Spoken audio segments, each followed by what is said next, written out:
بغلان کې اقتصاد، ښځو چارو او کرنې ریاستونو د 1998 کال له پیله تر دې دمه د خپلو فعالیتونو راپور د یو خبري کنفرانس لارې له رسنیو سره شریک کړ. د بغلان د اقتصاد رئیس محمد صافی وایي چې په دې ولایت کې یو شپېته پروژې وي چې دوه یې لغوه شوي او د پاتې 950 پروژو له ډلې څخه د 14 پروژو کارونه یې بشپړ شوي دي. صافی وایي چې ټول په دغو 950 پروژو 2 میلیارده او 200 میلیونه افغانۍ لګښت راځي. 11 پروژه 61 پروژه عمده در ولایت بغلان که شامل بودیجه ملی بوده، بودیجه ملی دولت بوده، در ولایت بغلان بعض زیر کار است که از جمله 13 پروژه از این تکمیل شده و دو پروژه از این لغو شد. متباقی پروژه ها در حال تطبیق هستند که هزینه مجموعی پروژه ها 2 میلیارد و 200 میلیون افغانی است.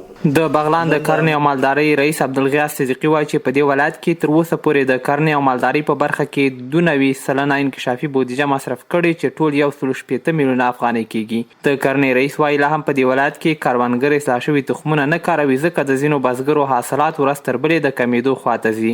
په ټوله کې موږ په دې کال کې تقریبا 160 میلیونه افغانۍ کې دي، یعنی د انکشافي بودیجه په مختلفو برخو کې، یعنی چې هغه د بیارۍ، مالدارۍ، ځنګلونو په ټولو برخو کې، یعنی د همکار د زراعت ریاست او د همکارو پروژو له خوا نه په مصرف رسیدلې ده. تقریبا یعنی 92% بودیجه چې ده، یعنی دغه موږ انکشافي په دې کال کې په مصرف رسولې. یو مشکل واقعا چې هغه د اصلاح شوي تخم دی. هر کله چې زموږ دهقانان ورونه اصلاح شوي تخم نه استفاده ونه کړي نو دیو کولی شي یعنی تقریبا 40% دیو حاصلات راکم شي.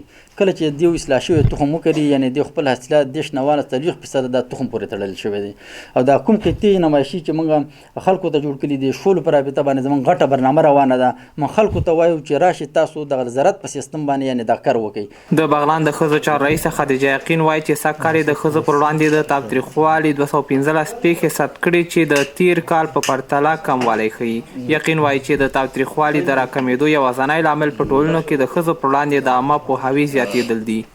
نظر به آمار کاهش داره، یعنی سال پیشتر تقریبا 279 قضیه بود و حال ما از 215 قضیه یادآوری کردم. این از لحاظ آمار ببینیم کم است و مواردی که خیلی زشت و حاد بود، قضایایی که واقعا موضوع قتل بود سال گذشته تقریبا 14 مورد قتل بود، اختطاف بود، تجاوز بود، موضوعات بد دادن ها بود. این موضوعات ها هم به سطح پایین آمار داریم و علتش البته آگاهی مردم است.